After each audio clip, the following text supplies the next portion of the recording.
친히 증거자가 되어 주시옵소서. 믿사옵고 주님의 이름으로 기도 올렸나이다. 아멘. 할렐루야. 지난주 오후 예배에 우리가 불렀던 감사, 그리고 감사의 노래와 춤, 그리고 연주가 제게는 참 감동이었는데요. 여러분은 어떠셨습니까? 우리 지난 주일 오후 2시 예배를 한번 돌아가 볼까요? 전사님이 영상을 제작했는데 그 영상은 이제 넣으면 시간이 많이 걸리니까 사진 스틸컷으로 틀어주시죠. 일주일 전 하나님께 찬양하던 우리의 모습입니다. 조명 좀 끄시고.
영광의 박수 올려드릴까요? 감사합니다.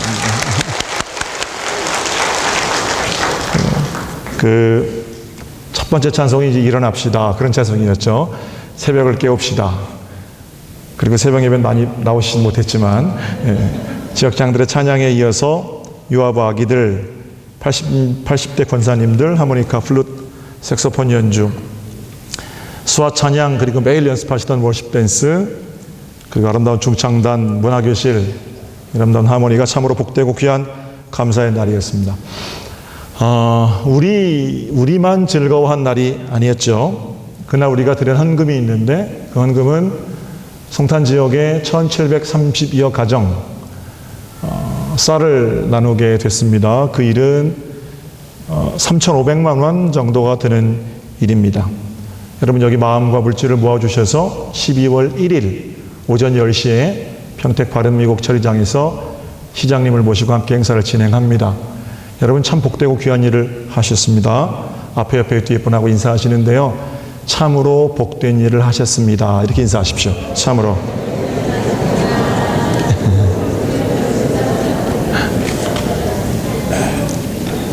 저는 지난주에 저녁 오후 예배 찬송을 들으면서 사실은 그 연말에 당회를 앞두고 제 마음이 좀 복잡하거든요. 그래서 이 복잡한 마음이 이 하나님 앞에 단순해지는 것을 느끼게 됐고요.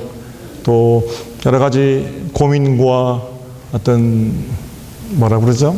그 생각할 거리들이 좀 명료해지고 또 치유되고 회복되고 이런 것들을 경험했습니다. 한편으로는 이렇게 기도했습니다. 하나님, 한 주간 나의 삶도 그리고 이 찬양을 부른 자들, 찬양을 들은 자들의 삶도 사람들의 아픔을 치유하는 그런 노래가 되게 해주세요. 이렇게 기도했고요. 우리 입술에 생명의 노래를 주셔서 우리가 하는 말, 또 우리가 살아가는 삶이 사람들을 위로하고 치유하고 그들을 하나님 안으로 인도할 수 있다면, 그런 생각했고요. 테러와 기근, 전쟁과 보복, 이것으로 일삼아지고 있는 이 피조 세계를 향해서도 우리의 노래가 생명의 단비가 될 수 있다면 참 좋겠습니다. 그렇게 기도했습니다. 믿는 자들은 우리만 즐거워하는 것이 아니라 우리에게 주신 감사를 가지고 그렇게 복된 삶을 노래하는 자들이어야만 합니다. 우리가 일주일 전에 또 지금 부르고 있는 노래처럼 3000년 전에도 이스라엘 백성들이 성전에 올라가면서 노래를 불렀습니다. 시편 120편부터 134편까지는 오늘 성서 일과에 따라서 132편을 우리가 읽었는데 120편부터 134편까지는 그렇게 사람들이 부르는 노래를 모아놓은 그런 시들이 거기 기록되어 있습니다. 그 중에 시편 132편은 성전이 완공된 다음에 사람들이 그 완공된 성전에 오르면서 불렀던 감사의 노래들입니다. 우리의 감사의 노래와 어떻게 다른지, 또는 우리가 어떤 감사의 노래를 부르며 하나님을 예배해야 하는지 말씀을 통해 교훈받기를 원합니다. 자, 1절을 볼게요. 1절 한 목소리로 다 같이 시작. 여호와여, 다윗을 위하여 그의 모든 겸손을 기억하소서. 백성들이 성전에 오르면서 하나님, 다윗을 또는 다윗의 마음을 기억해 주세요. 이렇게 노래합니다. 여러분 아시는 대로 비록 다윗은 성전을 짓는 일에 자기 손으로 그 일을 감당했던 것은 아닙니다. 성전 지을 준비를 다 했지만 우리 하나님께서 손에 피를 많이 묻혔기 때문에 너는 성전을 지을 수 없다, 그 말씀도 받아들였지요. 그러나 성전 지을 모든 준비는 다윗이 했던 것을 우리는 알고 있습니다. 다윗이 성전을 지은 것은 아니지만 다윗 없었으면 하나님의 전이 건축될 수 있었을까 하는 생각을 해보게 됩니다. 백성들이 그걸 알고 있는 거예요. 그래서 그 아름답게 완공된 성전에 오르면서 하나님, 이 성전이 처음 지어질 때 다윗이 얼마나 이 성전을 짓고 싶어 했는지 하나님 아시지요? 그 다윗의 겸손한 마음으로 완공된 성전입니다. 하나님, 그거 기억해 주세요. 이렇게 노래하는 겁니다. 자, 그렇다면 다윗이 뭐라고 이야기했어요? 다윗이 그 터를 잡을 때, 다윗이 성전 준비를 할 때 어떤 마음으로 성전을 짓기를 원했는지 3절부터 다윗의 고백을 들어볼까요? 다윗의 고백입니다. 3절부터 내가 내 장막집에 들어가지 아니하고 내 침상에 오르지 아니하고 내 눈으로 잠들게 하지 아니하며 내 눈꺼풀로 졸게 하지 아니하기를 여호와의 처소 곧 야곱의 전능자의 성막을 발견하기까지 하리라 하였나이다. 다윗의 마음이거든요. 하나님, 하나님의 전이 완공될 때까지 저는 제 침대에 눕지 않겠습니다. 이런 마음이었다는 겁니다. 다윗은 지금 통일 왕국의 수장입니다. 다윗 시대보다 더 강력한 왕권을 구축했던 적은 이스라엘 역사 속에서 없습니다. 그러므로 통일 왕국의 수장은 마땅히 아방궁, 자기가 지어놓은 궁궐에서 화려한 침상에서 잠들 수 있는 자격이 있는 겁니다. 그런데 다윗은 하나님의 전이 건축되지 않았는데 자기가 화려한 침상에서 잠드는 것이 마음에 부담스럽고 불편했던 거죠. 그래서 고백합니다. 하나님, 나는 하나님의 전을 완공할 때까지 내 집에 들어가지 않겠습니다. 내 침상에 오르지 않겠습니다. 잠도 편히 자지 못합니다. 하나님을 향한 지극한 사랑이지요. 또 이스라엘 백성들이 노래한 것처럼 하나님, 그 마음으로 이 전을 짓기 원했던 다윗의 마음을 헤아려 주세요. 이렇게 노래하니까 지극한 겸손이고 사랑의 표현입니다. 물론 저는 이렇게 생각합니다. 우리 하나님께서 다윗이 그렇게 고백했을 때 다윗 아니다 이렇게 하셨을 것 같아요. 나는 사람이 지은 전에 사는 사람이 아니니까 내가 네 마음 알았으니까 너 침실에도 들어가고 네 침대에 잠을 자고 내가 다 준 거 아니냐. 그렇게 편하게 나라를 다스리거라. 아마 우리 하나님 그러셨을 거예요. 그런데 한편으로는 다윗의 그 고백을 들으셨을 때 우리 하나님께서 얼마나 마음 뿌듯해 하셨겠습니까? 네가 나를 그렇게 생각하는구나. 사랑하는 자녀들이 아버지, 저는 아버지가 편하실 때까지 제 마음이 편하지가 않아요. 아버지 마음은 어때요? 나는 지금 힘들어도 괜찮으니까 너 편하게 있으렴. 이게 아버지 마음인데 마음 다른 한편에서는 내 자식이 그렇게 나를 생각하는구나. 기쁘지 않습니까? 우리 하나님 마음도 똑같이 다윗의 고백을 받으시고 기뻐했을 거다. 저는 그렇게 생각합니다. 여러분도 저도 사랑하기 때문에 잠 못 이루는 비슷한 경험들을 가지고 있습니다. 제자훈련 지금 이제 4기가 졸업을 1시간 앞두고 있거든요. 유독 우리 4기생들 중에는 자식을 군에 보낸 그런 엄마들이 많이 있어요. 아들을 군대에 보낸 엄마들이 공통점이 있는데요. 보내고 나서 한 달 정도는요, 뭐 한 달 지나면 다 똑같아집니다만 한 달 정도는 맛있는 음식이 있어도 목사님 저희가 안 먹을랍니다. 그러세요. 집사님, 권사님 드셔야죠. 저 안 먹습니다. 왜요? 아들 생각에 넘어가질 않습니다. 따뜻한 이불, 겨울이니까 꺼내서 그 이불 잘 말려놓은 이불 덮고 자려고 하다가도 보초 서고 있는 아들 생각에 잠도 안 오고 그게 엄마 마음 아닙니까? 딸을 가진 부모님들도 비슷해요. 참 어려운 가정에 딸이 좋다니까 시집을 보내긴 보냈는데 김장철에 거기 가서 차가운 물에 손 넣고 김장할 생각하니까 딸 보낸 어머니들도 잠을 못 자는 거죠. 멀리 공부하겠다고 자식을 보내놓은 부모님들 마음도 그렇습니다. 두 다리 쭉 뻗고 그렇게 자기가 쉽지 않죠. 얼마 전에 수능 끝났는데 공부하는 우리 수험생들 부모 마음은 또 어때요? 건드리기만 하면 눈물 날 것처럼 그렇게 자녀들을 향해서 잠 못 이루는 밤, 우리들의 이야기 아닙니까? 그 왜 그러는 겁니까? 사랑하니까 그러는 겁니다. 드물긴 하지만 부모님에 대해서도 기특한 마음을 가진 자녀들이 있어요. 식당에 가서 설렁탕 이런 한 그릇 먹다가 설렁탕 좋아하시던 아버지 어머니 생각이 나서 눈물과 함께 그 설렁탕을 삼키는 그런 자녀들도 있고요. 찬바람 부니까 따뜻하고 좋은 옷 사서 내 자식 입히고 나 입으려고 하다가 이거 우리 아버지 어머니 사다 드리면 진짜 좋아하시겠다 라고 생각하는 기특한 자녀들도 있습니다. 문제는 생각은 그렇게 하고 여전히 내 자식 거 먼저 챙기는 게 우리의 모습이지만 그래도 우리 대부분은 이런 기특한 마음 품고는 삽니다. 그렇죠?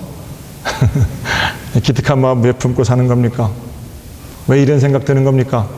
사랑하는 부모님을 사랑하기 때문입니다. 그러니까 다윗이 지금 자기 편한 침대가 있거든요. 자기 편한 잠자리가 있거든요. 그런데 거기 가서 두 다리 쭉 뻗고 잘 수 있어요. 그거 마땅히 누려야 하고 박근혜 대통령이 청와대에 사는 게 당연한 권리인 것처럼 다윗 또한 그 구중궁궐 아방궁에 사는 게 당연한 권리거든요. 자기 마땅히 누릴 권리가 있음에도 불구하고 그 마음 편하지 않는다는 겁니다. 왜? 아직 하나님의 저는 어디에 지을지 자리도 못 잡았거든요. 그거 생각하면 하나님, 나는 이렇게 편한데 하나님의 저는 어떻게 해요? 침상에 들지 않을 거예요. 이 사랑의 고백을 하고 있는 겁니다. 우리 교회에도 하나님을 사랑하는 좋은 성도들이 참 많이 계세요. 자신의 것을 다 채우고 남는 것으로 하나님께 영광 올려드리는 그런 사람들 아니고 바둑에서는 그걸 뭐라고 그러냐면 아생, 연후, 살타 그럽니다. 내 집을 살려놓고 다른 집을 잠식하는 것이 바둑의 승리의 법칙이라면 기독교인들은 안 그렇죠. 하나님을 위해서라면 내 모든 것을 내어놓고 하나님을 위해서라면 모든 것을 허락하신 분이 하나님을 기억하고 그렇게 하나님을 섬기는 자들이 참 많습니다. 주님께 최고의 자리를 내어드리고 남는 것을 가지고 기뻐하며 나누며 사는 인생이 있습니다. 더 채우지 않아도 얼마든지 행복할 수 있다는 그러한 것을 삶으로 선언하며 하루하루 걸어가는 인생들이 있단 말입니다. 천국은 어떻게 시작되는 거예요? 천국은 제가 이제껏 말씀드린 다윗의 마음으로부터 시작합니다.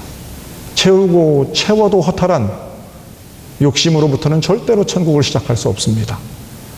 바치고 나눠도 기쁨이 있는 바로 그것으로부터 천국이 시작될진데, 이번 추수감사절을 지나고 이제 대강절을 앞두고 있는 복된 절기에 천국 삶이 우리에게 모든 성도로부터 시작되기를 주님의 이름으로 축복합니다.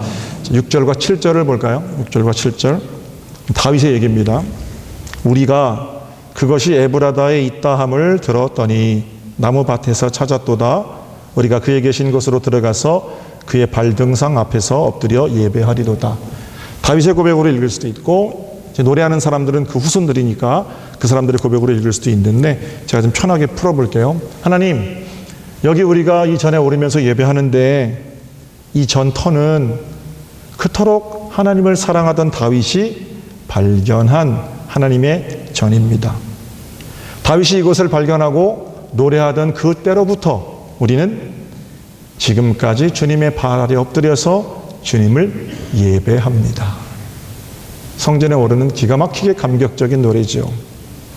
다윗은 여러분 아시는 대로 기쁨으로 예배하는 자였습니다. 얼마나 하나님을 사랑하고 얼마나 기쁨으로 예배하는 걸 좋아했던지, 하나님의 괴가 들어올 때 왕의 신분과 체면을 내려놓고 덩실덩실 춤을 춥니다.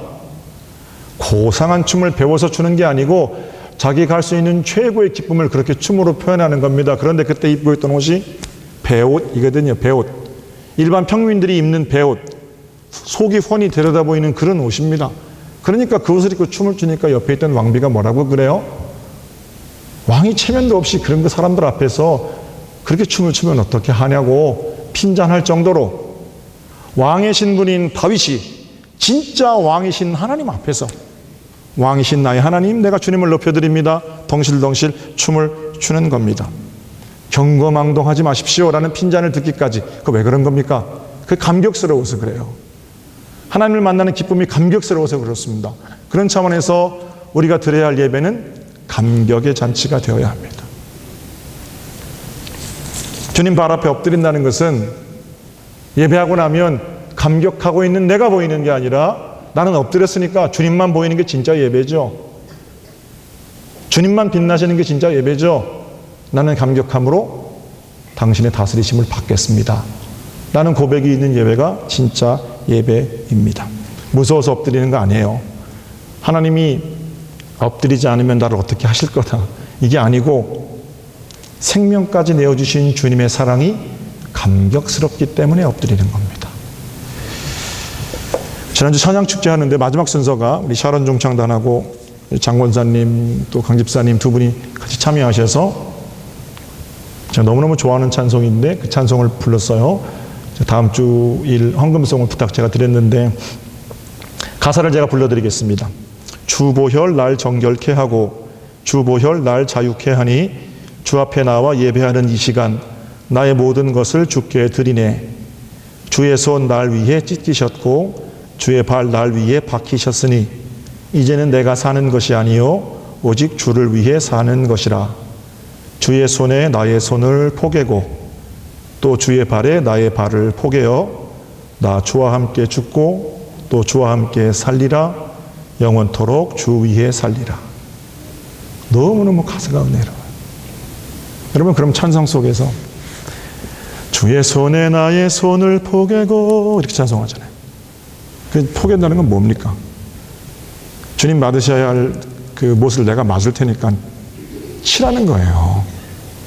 주님 손에 내 손을 포갠다는 거는 어서 못을 내리치라는 겁니다. 주님 발에 내 발을 포갠다는 건 뭐예요? 주님 죽으시기 위해 올라가신 그 언덕을 내가 올라가겠다는 거예요. 그 외치라고 하는 겁니까?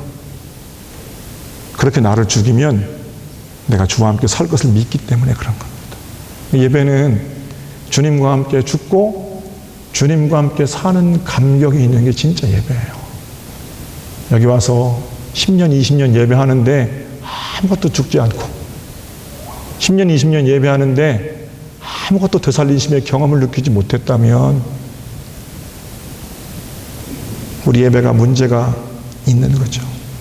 여러분의 예배는 어떠십니까?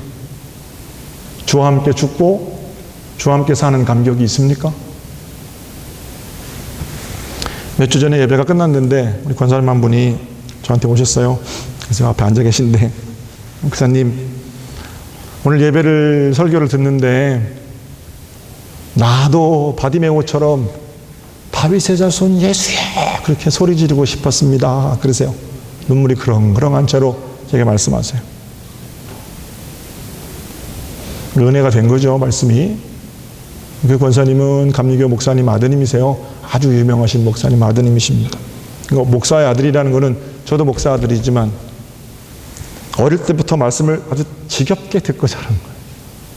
틈만 나면 예배 보자 하는 아버지 밑에서 바디메오 얘기를 몇 번 들었겠습니까? 그 권사님이. 60이시라면 한 500번, 1000번은 안 들으셨겠습니까? 바디메오 얘기 설교하자마자 이건 내가 수도 없이 들었던 얘기니까 다 아는 얘기, 그게 아니란 말이에요. 다 안다는 교만, 너무 익숙해져서 감각이 없는 그런 예배, 그런 설교가 아니라 똑같은 얘기를 들었지만 그날 그 말씀이 내게 주시는 레마의 말씀이 되고 말씀의 검에 내가 찔림을 받게 되고 그런 게 말씀의 감격, 예배의 감격 앞에 엎드러지는 거죠. 예배는 그래야 됩니다. 매일 부르는 노래가 새 노래가 되고 매일 듣는 설교가 새로운 말씀으로 들려지고, 저는 우리가 드리는 예배가 입술만 그런 것 말고 진짜 우리 손을 주님 손에 포개고 진짜 우리 발을 주님 발 앞에 포개서 주님과 함께 죽고 주님과 함께 사는 감격이 있는 은혜로운 예배가 되기를 주님의 이름으로 축복합니다. 감격이 있어야 돼요. 9절에는 또 어떻게 그들이 예배했는지 이렇게 묘사되어 있습니다. 함께 볼까요? 9절 갑니다. 시작. 주의 제사장들은 의의 옷을 입고 주의 성도들은 즐거이 외칠지어다. 아멘. 제사장들이 입는 옷을 뭐라고 그러냐면 의의 옷 그럽니다. 그리고 여기 제사장들은 목사들만 말하는 거 아닙니다. 베드로전서에 우리는 다 왕 같은 제사장이요 그러시죠. 제사장들이 의의 옷을 입었다는 것은 뭡니까? 우리의 의입니까? 우리의 헌신, 봉사, 섬김, 헌금, 노력, 헌신 이런 게 의입니까? 아니에요. 의란 하나님과의 바른 관계입니다. 의의 옷이란 예수 그리스도 생명의 보혈로 내게 지어서 입혀주신 의의 옷입니다. 그러므로 제사장들이 의의 옷을 입었다는 것은 그 사람들이 경건하게 살았고 조미료까지 11조를 드렸고 어떻게 봉사했고 어떻게 나눴고 이런 공로를 가지고 나가는 게 아니고 오직 예수 그리스도 십자가의 복음을 가지고 나간다는 거예요. 하나님 앞에 우리를 돌려 세울 자는 예수 그리스도밖에 안 계시기 때문이에요.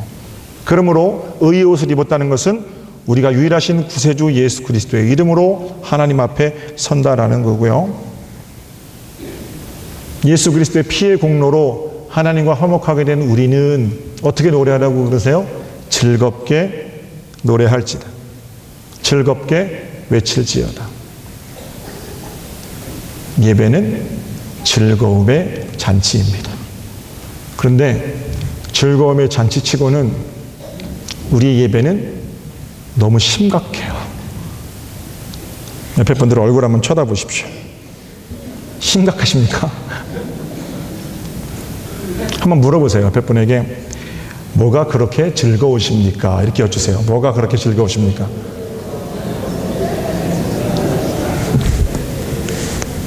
대답을 어떻게 하시냐면 예수님 때문이지요. 이렇게 하는 겁니다. 네. 다시 한번요. 다시 한번 묻고 대답하고 뭐가 그렇게 즐겁습니까? 예수님 때문입니다. 시작. 네.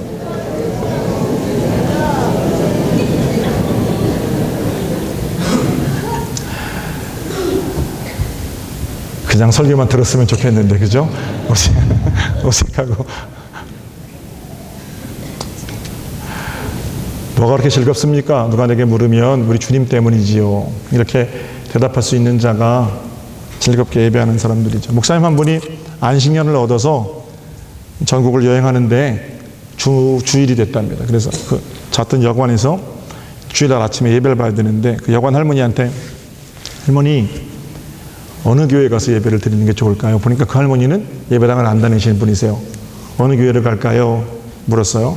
그 할머니가 여관 앞에 큰 교회가 있는데 거길 가라고 안 그러고 오른쪽으로 골목을 돌아가면 그 조그만 예배당 하나 있는데 거기 가서 예배 드리시죠. 그러더래요. 이 목사님 궁금해서 아니 바로 앞에 예배당이 크고 좋은 게 있는데 왜 그리로 돌아가라 그럽니까? 그러니까 그 할머니 대답이 나는 예수님은 잘 모르지만 교회는 안 다니지만 이 앞에 예배당 다니는 사람들은 들어갈 때랑 나올 때랑 얼굴이 똑같고 100m 정도 떨어진 골목길에 있는 예배당 다니는 사람들은 들어갈 때는 그렇게 들어가는데 나올 때는 전부 환하게 웃으면서 나옵디다 그래요. 나도 죽기 전에 예수 믿게 되면 저 예배당 가서 신앙생활 할 겁니다 그러더래요. 여기 우리 힘들고 어려운 문제들을 가지고 올라왔잖아요. 그러면 그 슬픔들을 이렇게 제단 앞에 올려놓으면 그렇죠? 그냥 예수님께서 한 번 같이 울어주시고 끝나는 거 아니잖아요. 그 슬픔을 변화시키셔서 기쁨이 되게 하시고 춤이 되게 하시는 분이 우리 주님 아닙니까? 문제는 그대로 있죠. 어려움도 그대로 있습니다. 그러나 그 어려움을 보는 시각이 달라졌잖아요. 하나님께서 그 일들을 통해서 내게 뭘 하실까 기대가 되는 거 아닙니까? 그러니까 이 문 열고 나갈 때는 웃으셔야죠. 즐겁게 예배하는 기쁨이 제 것도 되고 여러분들의 것도 되었으면 참 좋겠습니다. 예배는 기쁨의 잔치죠. 자, 마지막입니다. 즐거움으로 예배하는 자들에게 하나님 어떤 복을 주시는가 12절을 볼까요? 12절 한 목소리로 갑니다. 시작. 내 자손이 내 언약과 그들에게 교훈하는 내 증거를 지킬진대 그들의 후손도 영원히 내 왕위에 앉으리라 하셨도다. 아멘. 그렇게 주님의 발 아래 엎드려서 즐거움으로 예배하는 자들에게 주님 어떤 기쁨을 채우세요? 최고의 것으로 우리 인생 가운데 채워주십니다. 그러므로 믿음은 하나님께서 하나님의 때에 우리의 인생을 최고로 값지게 하실 것이다. 이것을 믿는 것이 믿음입니다. 문제는 조급하다는 거예요. 기다리지 못한다는 거예요. 내 짧은 숨과 호흡으로 하나님의 긴 숨, 하나님의 긴 호흡을 가늠하는 거예요. 그리고 하나님이 있다 없다, 하나님이 잘하셨다 잘못하셨다 이렇게 말하는 겁니다. 하나님의 숨에, 하나님의 호흡의 패턴에 우리를 맞추려고 하지 않고 우리의 짧은 숨, 우리의 얕은 지식, 우리의 단편적인 경험들만 가지고 하나님에 대해서 어떻다 말하는 겁니다. 기다리지 못하는 것이죠. 교회력으로 이번 주일이 지나면 대강절기가 시작됩니다. 교파에 따라서 대강절, 대림절 혹은 강림절이라고 말합니다. 주님 오심을 기다리는 4주간의 절기입니다. 왜 기다리는 겁니까? 뭘 기다리는 겁니까? 주님께서 최고의 것을 내게 주실 것이라는 것을 기다리는 거고 주님께서 내 인생 가운데 채우실 그때를 믿음으로 찬송하면서 기다리는 겁니다. 넘어지지요. 실망하고 화도 나고 지치기도 하고 그렇지요. 그러나 그런 넘어짐의 순간에서 다시 일어서게 하시는 그리고 찬송하며 기다리게 하시는 위대한 역전 그것들을 소망하는 겁니다.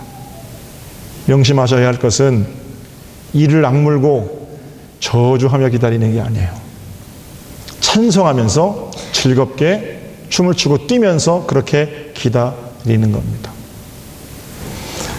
제가 제자훈련 우리 루디아반의 권사님 한 분의 생활 숙제를 읽어드리고 오늘 설교를 마치려고 합니다. 30년이 넘도록 아무 소리 없이 꽃꽂이로 주일 봉사하시는 우리 백 권사님 생활 숙제입니다. 어릴 적 생각이 난다. 목장을 하신 부모님 덕에 참 힘들고도 재미있던 일들이 많았었다. 그 중에 한 가지 생각이 있다. 소가 새끼를 낳으면 새끼를 낳은 소의 젖은 며칠 동안 우유회사로 보낼 수가 없다. 그러면 엄마는, 여기서 이제 엄마는 지금 양원도 원사님이세요. 엄마는 내보낼 수 없는 그 소가 짠 우유를 한 곳에 모아 끓이셨다. 뜨거운 불에 팔팔 끓이는 것이 아니라 은근한 불로 천천히 휘저으며 한참을 끓이셨다. 엄마는 여러 가지 일로 바쁘셨기 때문에 불 앞에 앉아 우유가 굳지 않도록 젓는 것은 우리들의 몫이었다. 팔도 아프고 친구들과 나가서 놀고도 싶은데 우유 젓는 일은 그야말로 장난이 아니었다. 빨리 끓었으면 좋겠는데 어쩜 그렇게 천천히 우유가 끓던지 참 힘들고 지겨웠었다. 마침내 길고 긴 시간이 지나 우유가 다 끓으면 엄마는 그걸 자루에 넣고 물을 빼신다. 한참 물을 뺀 후 그 위에 큰 돌을 올려 놓으신다. 그 상태로 하룻밤을 자고 난 뒤 드디어 올려놓았던 돌을 치우고 자루를 열면 그 속에는 짭조름하고 쫀득쫀득한 치즈가 선물처럼 들어 있었다. 어렵고 긴 과정을 거쳐서 맛나고 신기한 먹거리가 나오는 것이다. 이번 주 독서 과제로 주신 책을 읽으면서 내 삶도 예수님을 닮아가려면 그 길이 쉬운 길도 빠른 길도 아니라는 것을 깨달았다. 급한 불로 팔팔 끓다가 언제 식었는지도 모르게 식어버리는 것이 아니라 은근하지만 오래도록 따뜻한 난로 같은 삶이 좋은 신앙인의 삶인 것이다.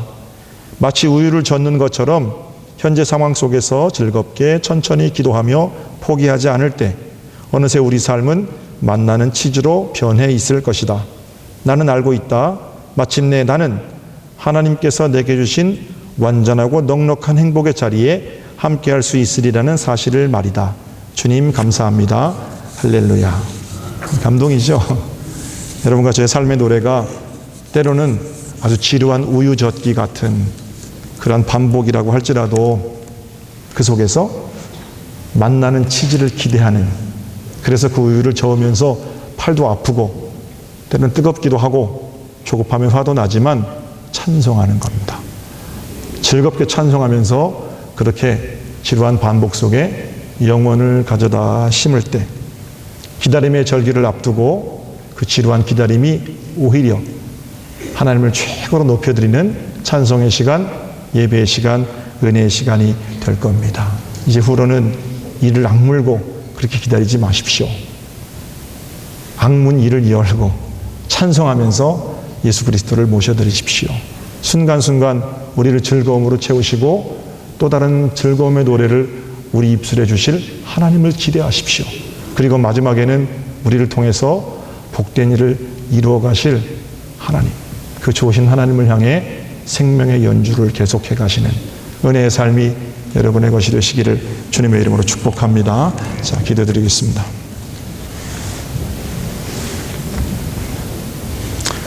하나님, 성전에 올라가는 노래를 통해서 우리의 예배는 주님 발 앞에 엎드려